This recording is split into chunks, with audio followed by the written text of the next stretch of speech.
I've seen a lot of stuff go down. I've seen directed choice, a plan that was trying to force us to eat at certain eateries, get shoved down our throat, and we were able to defeat that.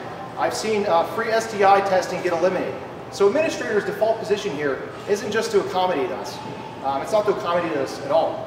So it's very important to have an active and passionate student advocate as your DSG president. And this is really something that I absolutely love. It's something that I've devoted a lot of time to. And I think I would be a really effective advocate because of the experience I bring to the table. I decided to run for DSG president when DSG merged with Campus Council, and Mike Weaver came in and he told us that he was really committed to creating a new DSG. And then I thought to myself, how do you create something new? You reach outside of your organization and you get somebody new. Like when Walmart decided that they wanted to be Target, they got the person from Target. And I feel like DSG wants to become a better organization, so why not get somebody from Campus Council who they recently merged with? My name is Isaac Mizrahi, and I never needed a mic before, so I'm not going to use it now. The reason I ran for student government, and specifically student government president, is not because I've always been a part of it, because I have been, but it's because I wanted to bring accountability to an organization that has never really had the opportunity to be held accountable.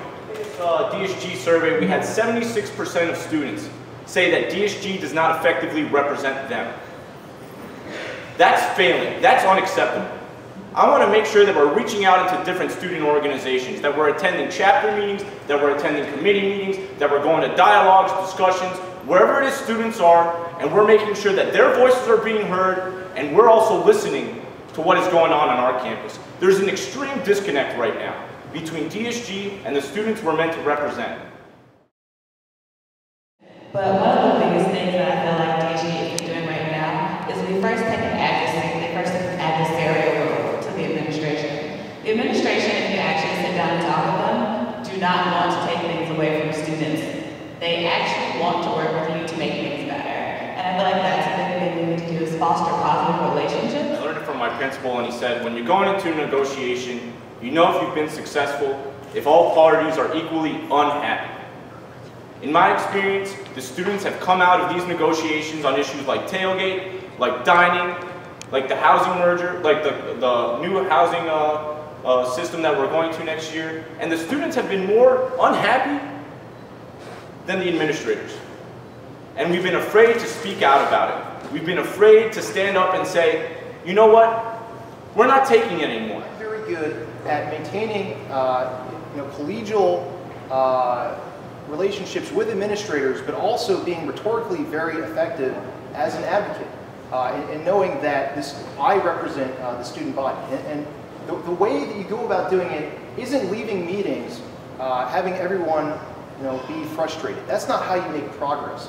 The way that you make progress is that you understand how the administration works here. It works on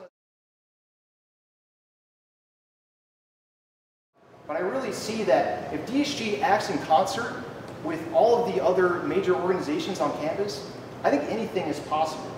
So, I'm very optimistic about opportunities for greater collaboration, and I think that's really the way forward. DSG can also work to not only talk about it, but basically try to collaborate more with the groups on campus that we know are already trying to fix the issues. Like the Women's Center works a lot to try and vocalize women's issues. Incident, and before emails were flying around campus, my fraternity held a discussion on gender roles on this campus that discussed issues of sexuality, of self-image, of sexual assault, and it started a conversation that had never been had before. So the key to really facing our cultural issues is being proactive. And